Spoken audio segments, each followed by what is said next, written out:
Le tout premier, c'était... Les troubles de l'intelligence chez Oui, l'enfant, mais les troubles scolaires, je peux dire un puisque mot tu de ça. disais tout à l'heure du retard mental. Oui, mais je peux le reprendre sur un point que j'ai pas dit tout à l'heure, Bon. peut-être. Et si tu veux, c'est comme tu veux, mais on peut faire aussi une petite pause entre chaque pour Oui, que... on va voir. Voilà. Si j'ai trop de trous de Non, pensée, mais c'est c'est pour que... ton confort aussi, c'est pas simple.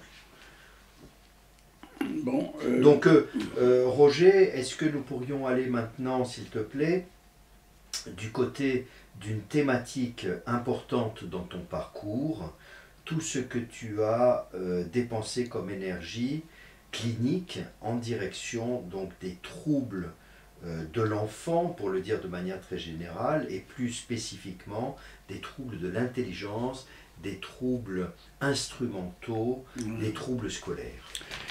je crois que c'est parti d'indignation.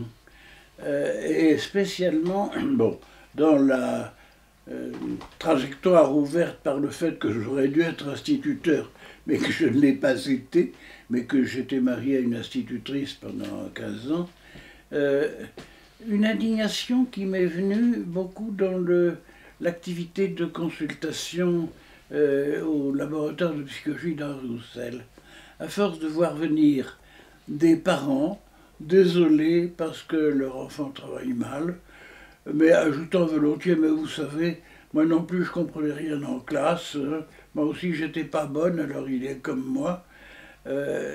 L'impression d'une énorme injustice, de gens sociologiquement et culturellement résignés à tout ça, la grande musique, les romans, les livres, c'est pas pour des gens comme nous. Et il m'est venu une espèce d'indignation de cette espèce de culture de classe où les gens se trouvent résignés à un destin inférieur parce que c'est comme ça, on est comme ça. Il y a les riches, ceux qui réussissent, et puis il y a nous. De plus, un autre facteur a dû jouer, c'est que, au fond, je crois que moi j'étais bon élève quand j'étais gosse. J'étais bon élève au lycée, et j'étais un peu coupable. En me disant, mais bon, c'est vrai, j'ai une bonne note, je réussis bien. Mais est-ce que j'en suis responsable? Apparemment, j'ai peut-être une tête qui marche un peu mieux, mais ça m'amuse, ça m'intéresse, tout ça. Donc, si j'ai de bons résultats et si l'autre il n'a pas de bons résultats, il n'y a pas de raison que je fasse le fier. Chacun suit ses voies comme il peut. Une espèce de culpabilisation qui fait que, quand j'ai découvert, je disais tout à l'heure, que les tests dits d'intelligence sont largement déterminés par la motivation et par une motivation de longue date, ben, je suis arrivé à la conclusion que, somme toute, si cette motivation pour être intelligent elle dure depuis très longtemps, on est intelligent. C'est dans le développement lui-même, depuis les origines, depuis le premier regard de la mère sur l'enfant qui a dit quelque chose de malin et qui en est toute fière, c'est là que ça se joue. Voilà. Et du coup, je suis devenu un peu militant de la cause des laissés pour compte du développement intellectuel, disons. Et il m'est arrivé d'écrire que, somme toute, l'ennui, c'est que l'école, elle est faite par d'anciens bons élèves, grosso modo. Hein, c'est fait par des instituteurs qui étaient bons élèves. Alors, mon Dieu, ils trouvent agréable de rester dans cet univers favorable, mais qu'il faudrait vraiment faire la classe par d'anciens mauvais élèves. Ça changerait beaucoup de choses. Il y a eu des tentatives de ce genre en Belgique, je crois, d'instituer tu vois, des enfants moniteurs des autres, mais en mélangeant beaucoup. Voilà. Alors, voilà ce que je pouvais ajouter peut-être, si tu veux, à Oui, bien sûr. ce Alors, thème. est-ce qu'il n'y a pas un pont associatif, même s'il est un petit peu lointain, avec ton goût pour les origines? Parce que, bon, là, on est dans quelque chose, j'ai bien lu, on a retravaillé ton texte important sur ce qu'il en est véritablement la quête des origines, être ou ne pas être. Donc on est avec un spectre beaucoup plus large, mais est-ce que tu voudrais maintenant dire quelque chose de ton intérêt pour cette fondation humaine, là, ce socle humain où on dirait en psychanalyse l'archaïque est bien présent, mais justement, avec ton terme d'origine, moi j'ai toujours trouvé qu'il y avait chez toi évidemment les ingrédients psychanalytiques, mais au-delà un questionnement anthropologique, ontologique. Oui, je crois. Je ne voudrais peut-être pas employer ces mots, mais si. D'où ça vient, je ne sais pas. Peut-être un peu cet ébahissement que je disais métaphysique du gosse qui entend son père raconter comment il n'est pas mort à Verdun. Et alors moi, j'existerai pas. Mais c'est un peu un souvenir écran, ça. Pourquoi cette... Moi, j'ai l'impression que tout le monde doit avoir cette passion des origines. La question est pourquoi je l'ai un peu plus développée. Oui. Et je pense d'abord que c'est... Si, non. C'est quand même au cœur de la psychologie développementale, celle de Vallon et Piaget, qui a été à mes origines vraiment dans ce domaine. Parce que l'un et l'autre se sont beaucoup interrogés sur les origines de la pensée. C'est le titre d'un livre de Vallon, qui est vraiment un livre capital, et c'est aussi une question posée par Piaget sur les tout premiers schémas sensorimoteurs, tu vois, oui. D'où ça vient tout ça. Oui. Alors, il s'arrête évidemment à un certain moment, oui. Avant lequel on ne sait pas, où il n'y a rien à dire. On peut toujours demander, et encore avant. Ben, je me suis demandé encore un peu avant. C'est la question des gens du Big Bang, tu vois, ça se trouve dans des tas de domaines. Alors, évidemment, c'est la question qu'on trouve dans la psychologie du développement. Je pense que c'est d'abord là que je l'y ai trouvé, qu'on retrouve bien sûr chez Freud, et qu'on lui retrouve dans la transposition du encore avant de la phylogénèse. Mais on la trouve, tu vois, j'ai un livre là sur les origines, j'ai 3 ou 4 grands livres comme ça sur les origines, avec des anthropologues, des biologistes, des préhistoriens. Tu vois le livre qui est debout là, ça s'appelle Ah oui, c'est ça, je le vois, oui. Il y en a 2 ou 3 autres là, je ne sais plus où ils sont. Avec toujours l'impression qu'il y a des réponses, mais on n'en finit pas de les chercher. Parce que il y a un paradoxe, c'est un peu comme pour le Big Bang d'ailleurs. On peut remonter à la proto-pensée, tout à fait les origines de l'affect. Et là, il y a quelque chose, il y a une espèce de boule de magma, d'affect et de sensorimotricité, tout à fait à différencier. Au fond, le tout début du développement, le nouveau-né, peut-être même le fœtus juste avant, c'est ça, c'est une espèce de conglomérat d'affect, d'émotions et de sensations, mais il n'y a pas d'extérieur ni d'intérieur. Il y a la nébuleuse, il y a un très joli texte de Vallon là-dessus que je cite souvent, il appelle ça la nébuleuse des origines. C'est une comparaison cosmologique, enfin, comme la nébuleuse, tu vois, la formation d'un système solaire planétaire, c'est flou, et puis ça se cristallise en un pôle central et une périphérie, le soi et le reste, etc. Donc on peut décrire ça, mais c'est purement hypothétique, bien sûr. C'est un schéma intéressant, mais il m'est arrivé, je l'ai écrit 3 ou 4 fois, ça vraiment, de dire, bon, bah, au fond, on est comme Rousseau. Rousseau, quelque part, avait dit, il n'est pas nécessaire pour faire des hypothèses sur l'origine que ce soit vrai. Il suffit que ce soit utile. Il n'a peut-être pas tort. Autrement dit, on peut avoir un bon schéma explicatif qui permet de comprendre la suite sans qu'on soit obligé de postuler que c'était réellement comme ça au début. Parce que peut-être on n'arrivera jamais à le penser autrement qu'en formant l'idée. c'est ça. Tu vois, c'est une hypothèse. Alors, je serais volontiers tenté de mettre tes propos là à l'instant avec deux pistes qu'on pourrait aborder successivement.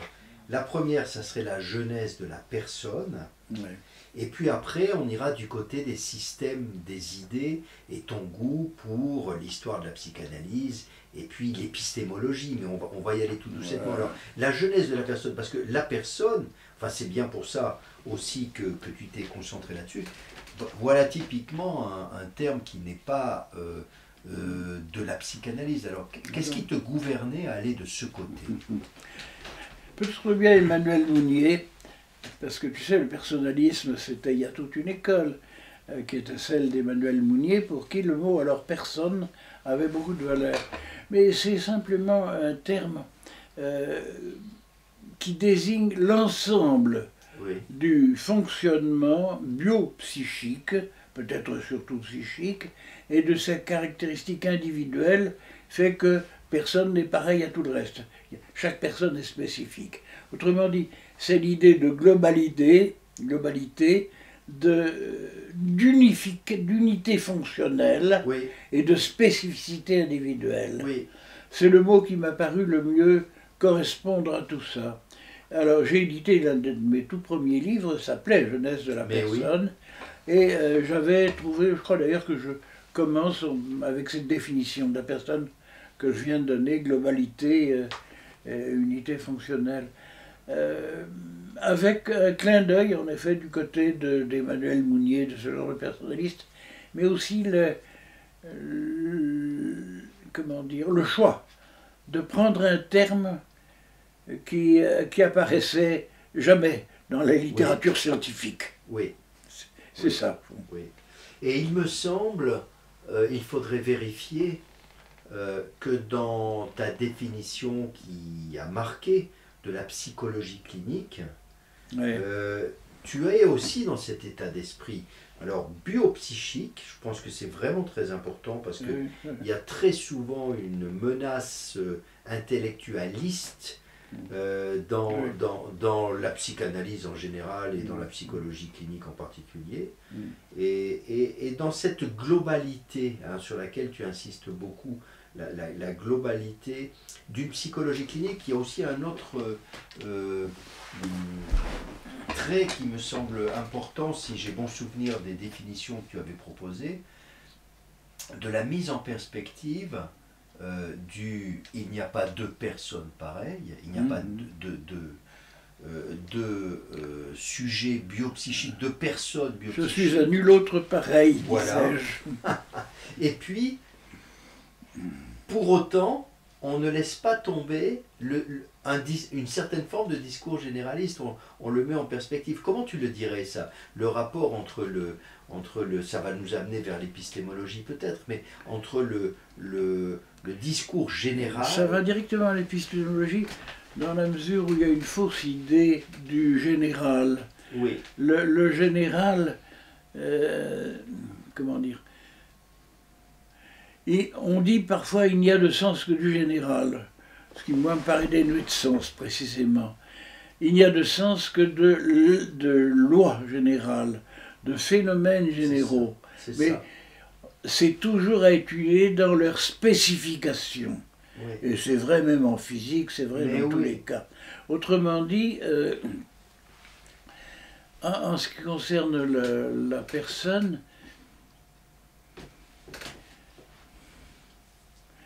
ce qui est général quand on étudie la personnalité, parce que finalement c'est ça, si on ne prend pas personnalité dans le sens très étroit, tu vois, d'une caractérologie ou de la personne, si on cherche les lois fonctionnelles générales de ce système dans son ensemble, mais on l'aborde toujours sous des spécificités individuelles.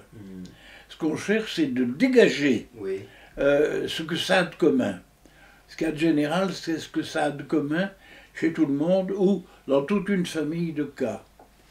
C'est là qu'on situera l'élaboration, si tu veux, généralisante.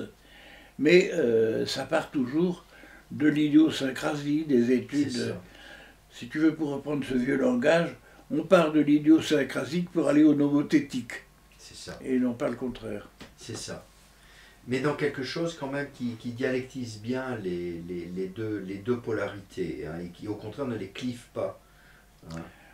C'est-à-dire qu'il n'y a pas d'un côté ceux qui s'occuperaient du général, et puis de l'autre ceux qui feraient du sur-mesure individuel. C'est souvent une directive que j'ai donnée à mes étudiants de thèse, justement.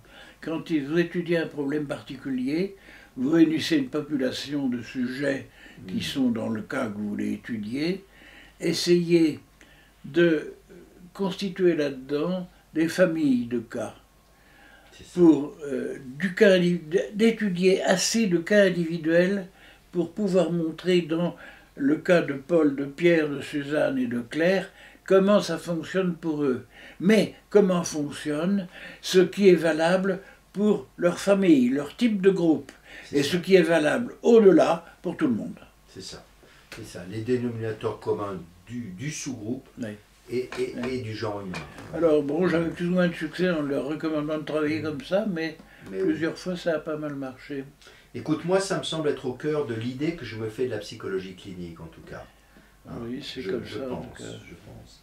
Alors, est-ce que tu ne crois pas que là, il n'y a qu'une marche à franchir pour aller à ta convenance, on ira de toute façon dans les deux directions, soit vers l'épistémologie, soit vers l'histoire de la psychanalyse.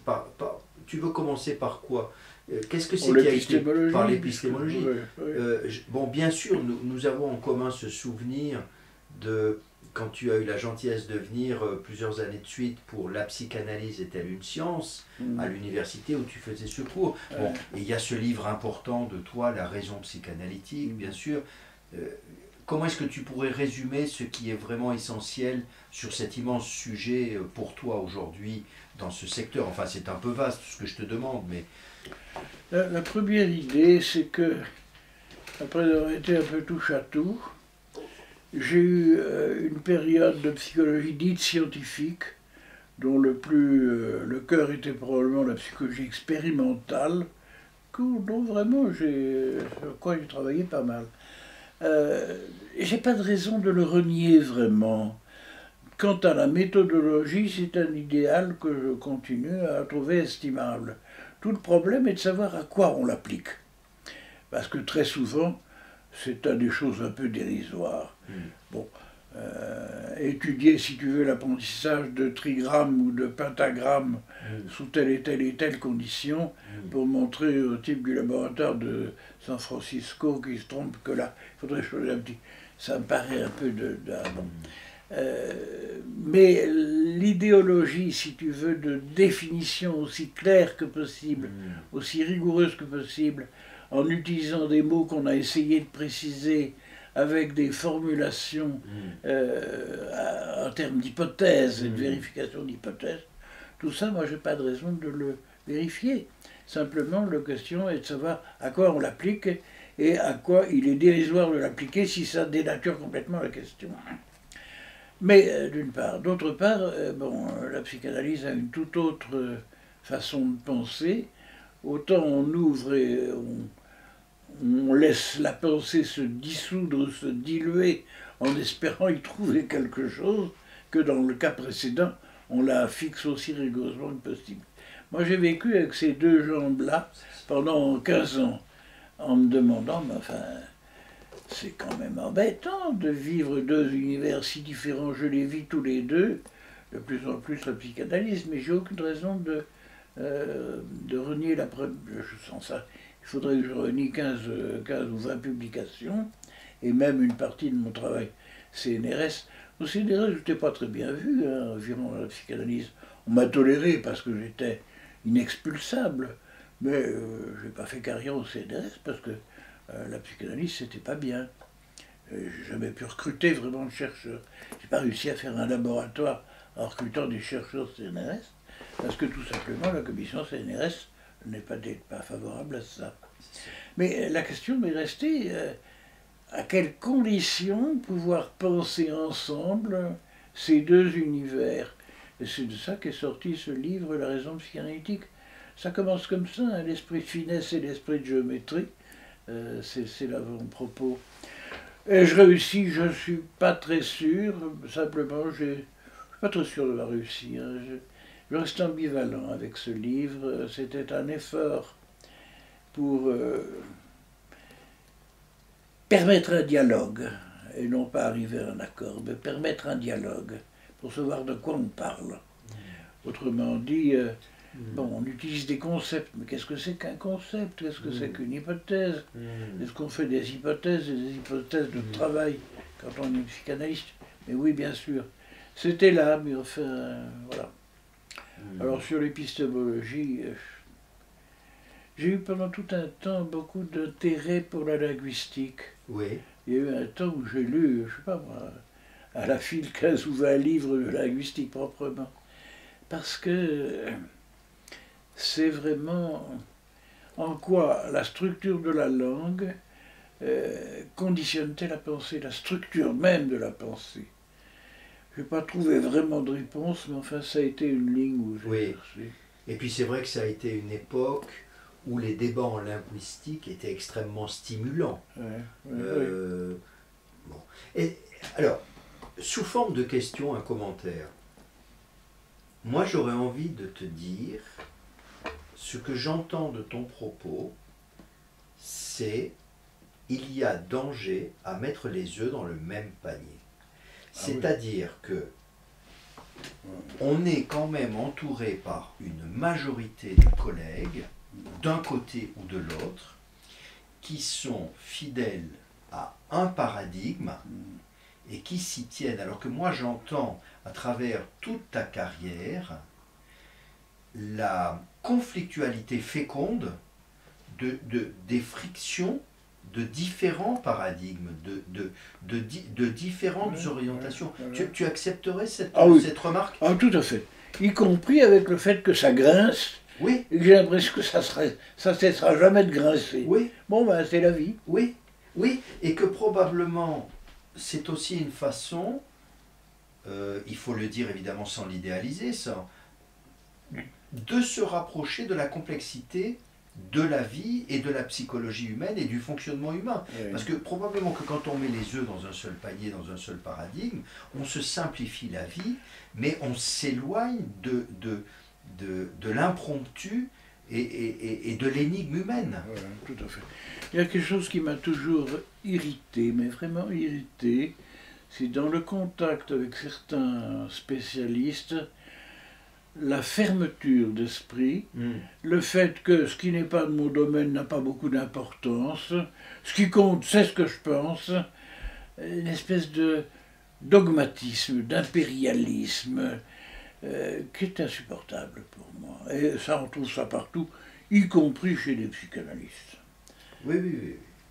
Je me rappelle un jour, où sortant d'un ascenseur avec Green, c'était bien après l'analyse, à propos de je ne sais quel congrès, j'essayais de lui, j'étais à ce moment-là membre de la commission INSERM, ça fait partie de mon parcours, ça tient. Il y a eu un moment où l'INSERM, sous l'impulsion du directeur général de l'INSERM de l'époque, qui s'appelait, je ne sais plus comment, avait instauré une commission multidisciplinaire. Ce type, il faudrait que je retrouve son nom, c'était il y a 20 ans, ça, 15 ans, avait dit, mais ce serait bien qu'il y ait une commission de l'INSERM qui rassemble des gens très divers. Un pneumologue, un diabétologue, un réanimateur, un psychologue, un historien, etc. Et donc on avait nommé, oui, une quinzaine de personnes qui s'est réunie, dont la présidente a été Françoise Augier-Héritier, et qui a fait un travail tout à fait intéressant, parce que là, vraiment, on avait la possibilité de contact, justement, brisant complètement les barrières avec des gens qui étaient venus là pour ça. Mais autrement, bon, donc je reviens à Green. Un jour, je sors de l'ascenseur dans un congrès, et je lui parle de cette expérience INSERM. Il me dit, ah oui, les gens qui font des petites croix. Tu vois, enfin, les gens qui font de la science, ces gens qui font des petites croix dans des... J'avais trouvé ça choquant, ça fait partie des déclarations hautaines de Green qui étaient peu tolérables. Mais ça, et Bon, les expérimentalistes ont été souvent comme ça. Fraisse, malheureusement, était très comme ça, très psychologie expérimentale, n'admettant rien d'autre.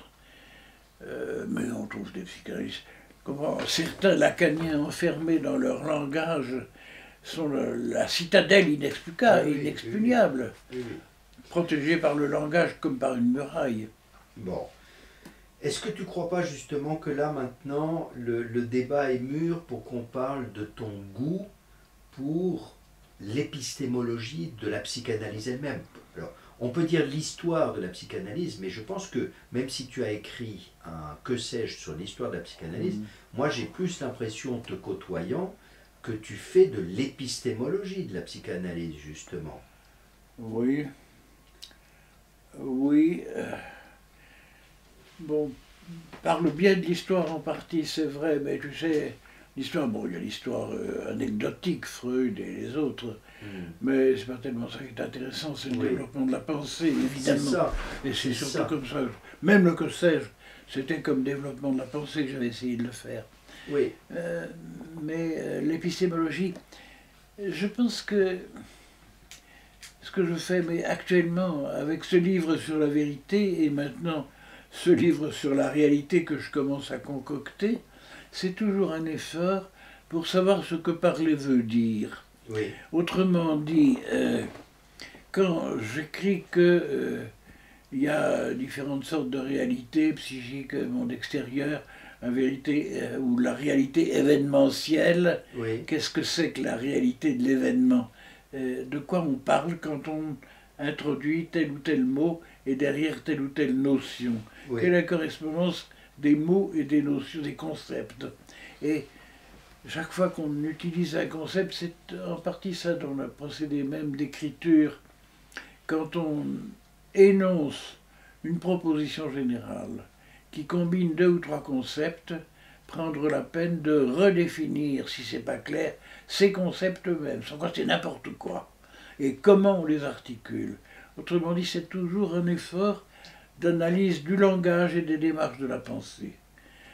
Je crois. Tout à fait.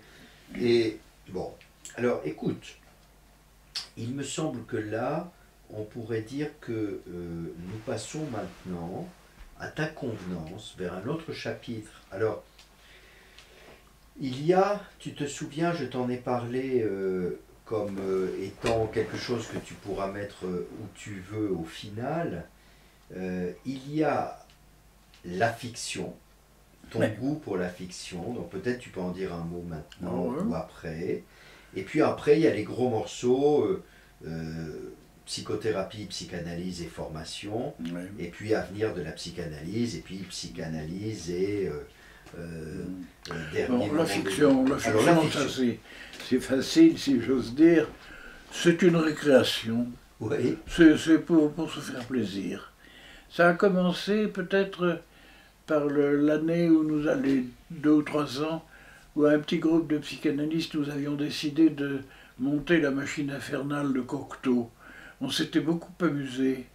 Il y avait là Thierry Bokanowski, Rachel Gaon, Claude Le Guen, Michel, moi-même, etc. Bon, la machine infernale, c'est l'histoire d'Oedipe, réécrite par Cocteau. On s'était beaucoup amusé, mais c'était justement réouvrir, si tu veux, notre préoccupation de psychanalyste sur quelque chose qui était dans la fiction. Alors après, je me suis dit, tiens, je vais écrire, au fond, l'histoire d'Oedipe, l'histoire de Sophocle, c'est un roman policier, puisqu'il s'acharne à découvrir la vérité, il n'y arrive pas, le malheureux. Et bon, je l'écris en roman policier, c'est-à-dire en prenant l'histoire par l'autre bout, le crime a été commis, et on va chercher, jusqu'à la fin, jusqu'à ce que la vérité éclate. Bon, et j'ai écrit en effet ça, en m'amusant à l'appeler Édipe Roi. Je ne sais pas si je t'ai raconté ça, mais je l'ai envoyé à 3-4 amis comme ça. Et un jour, Claude Le Guen, qui est un très ancien ami, me téléphone en me disant, tu sais, ton bouquin, merci, je l'ai commencé, et puis j'ai tellement intéressé que je l'ai emporté pour continuer à le lire dans le train. jusqu'au moment où j'ai éclaté de rire, parce que j'ai découvert ce que c'était. Il a fallu qu'il arrive à un quart du bout du livre pour s'apercevoir. C'était l'histoire d'Édipe, malgré le type Édipe roi, parce que ça commençait tout autrement. Voilà. Alors ça, c'est en effet une récréation, mais qui a émergé tout naturellement de mes préoccupations intellectuelles et de psychanalyste, y compris dans la transformation formelle, de raconter l'histoire par l'autre bout pour voir si c'est possible. C'est ça. Alors j'en ai écrit d'autres. J'ai même écrit une suite à ce roman policier, intitulé Les enfants de ça, mais que j'ai pas réussi à placer, qui est certainement moins bonne d'ailleurs.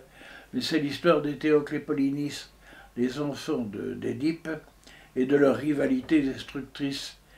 J'ai écrit ça notamment en utilisant les Sept contre Thèbes, cette autre tragédie qui les met en...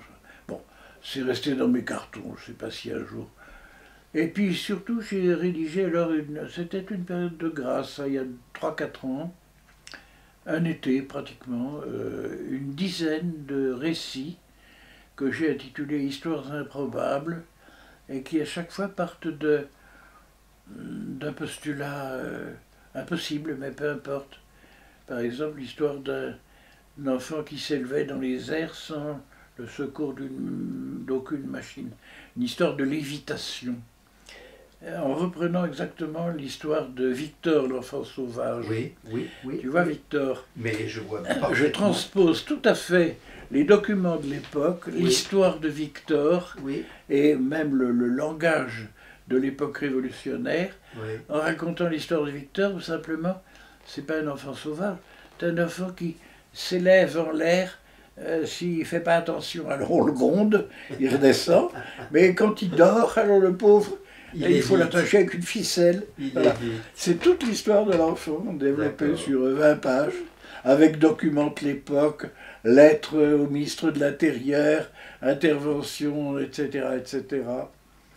Et puis, alors le livre de sable, c'est un récit de Borges où il a découvert, le narrateur a découvert un livre étrange.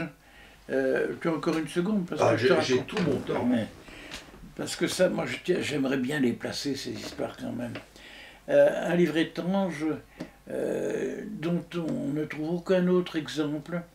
Quand on l'ouvre, il est impossible de trouver la première page, parce qu'il y en a toujours d'autres. Impossible de trouver la dernière page, parce qu'il y en a toujours d'autres. En tête de chaque page, il y a un nombre, mais ça ne se succède jamais dans l'ordre, ou un petit dessin incongru. Si on ferme le livre, même avoir laissé une marque, et le rouvrir au même endroit, c'est plus les mêmes pages, etc. Alors, le narrateur s'épuise en recherche bibliographique, avec tout le jargon de pseudo-recherche bibliographique de Borges, qui est un délice, jusqu'au moment où il a l'impression que c'est le livre du diable, et il le met, il le cache. Alors j'ai écrit Histoire d'après, c'est un type qui lit cette histoire de Borges, et qui dit mais non, ça c'est vrai, il a vraiment trouvé ce livre. La façon dont Borges raconte ça montre bien qu'il veut nous faire croire que c'est pas vrai, mais justement, mais c'est vrai. C'est vrai. Et alors il le cherche et il finit par le trouver, c'est exactement le livre, etc. Bon, je te raconte pas la suite. Oui, j'espère pouvoir lire ça un jour. Tu peux, je vais te l'envoyer si tu veux. Ou te le donner, quand j'en ai un exemplaire là. Avec plaisir. Je te le donne. Et le troisième, c'est la bibliothèque de Borges, mais il y en a 12 comme ça. Est-ce que tu accepterais l'idée qu'il y a une frontière commune entre cet espace récréatif et le rêve? Ah oui. Mais le rêve étant probablement plus engagé dans un espace récréatif au sens psychanalytique du terme. Tout à fait. De lever finalement d'un certain nombre de fourches codines. Ouais. Alors, tout à fait. Parce que si j'essaye de me souvenir dans quel état d'esprit j'étais dans cette période qui a duré 1 an ou 2, pas plus, de création de toutes ces histoires improbables, c'était une période où très souvent l'idée venait, germait dans une espèce d'état de semi-réveil, de relâchement de la pensée. Après un rêve, un état intermédiaire entre le rêve et le... Je me disais, tiens, ça ce serait rigolo. Et j'y rêvassais, et ça prenait forme. Formidable. Parfois au réveil ça disparaissait, c'était incongru, parfois oui, ça tenait le coup, et je l'écrivais. Mais écoute, ces états-là... C'est l'attention flottante. Mais oui, mais oui. Oui, et puis c'est aussi ce que parfois une vie trop trépidante ne permet pas de cultiver. Oui, d'ailleurs c'est vrai, c'est à partir du moment où ma clientèle d'analyse a un peu décru, parce que ça s'est un peu libéré. Oui, oui. Bon.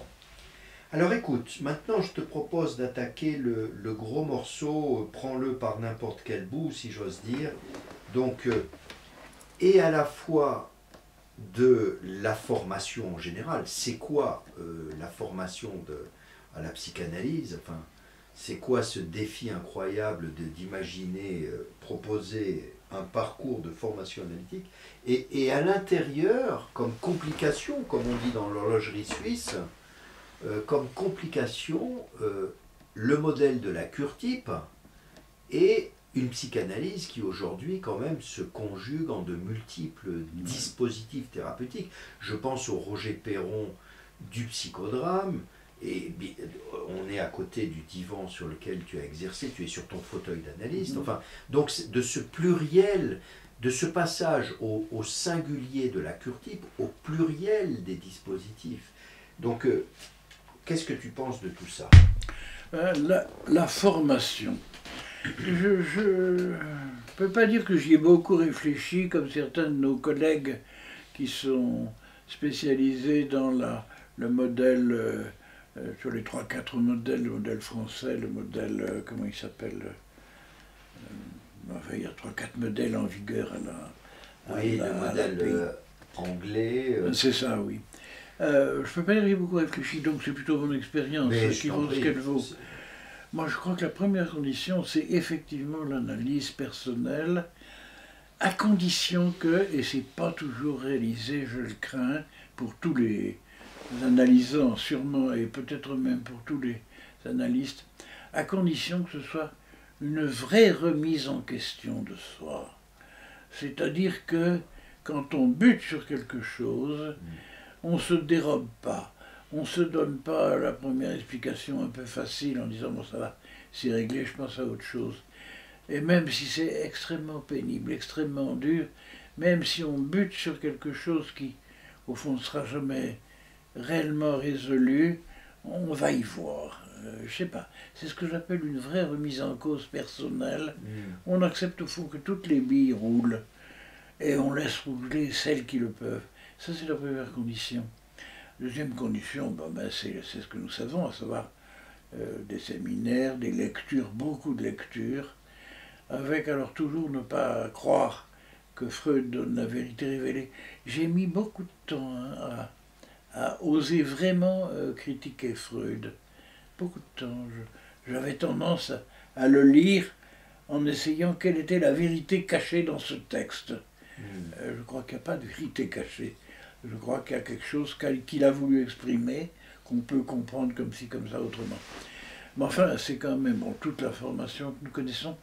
Les discussions, les groupes de travail, discussions avec les collègues et les apportants, et y compris et surtout la clinique, c'est vraiment essentiel.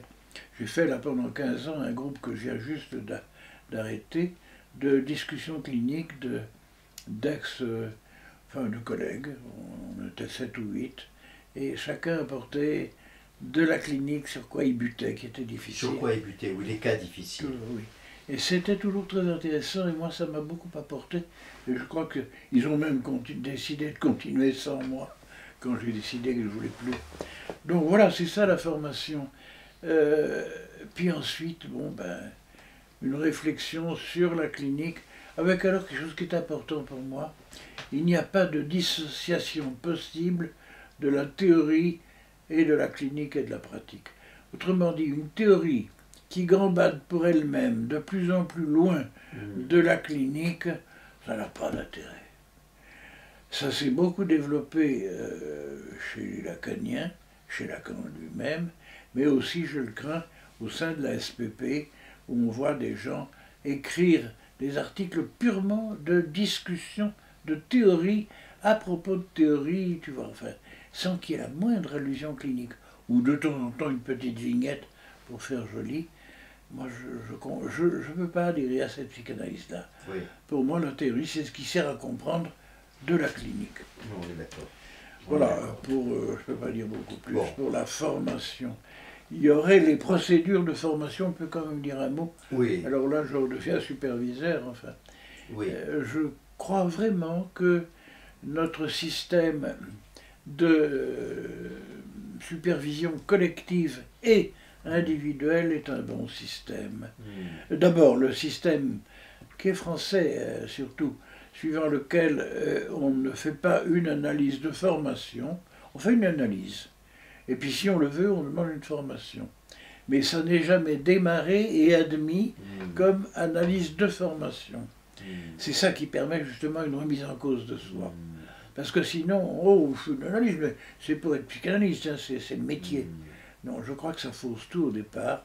Il faut vraiment que l'analyste et l'analysant acceptent que ce soit une analyse comme pour tout le monde, et que c'est ensuite qu'il se décidera ou non d'en faire une formation.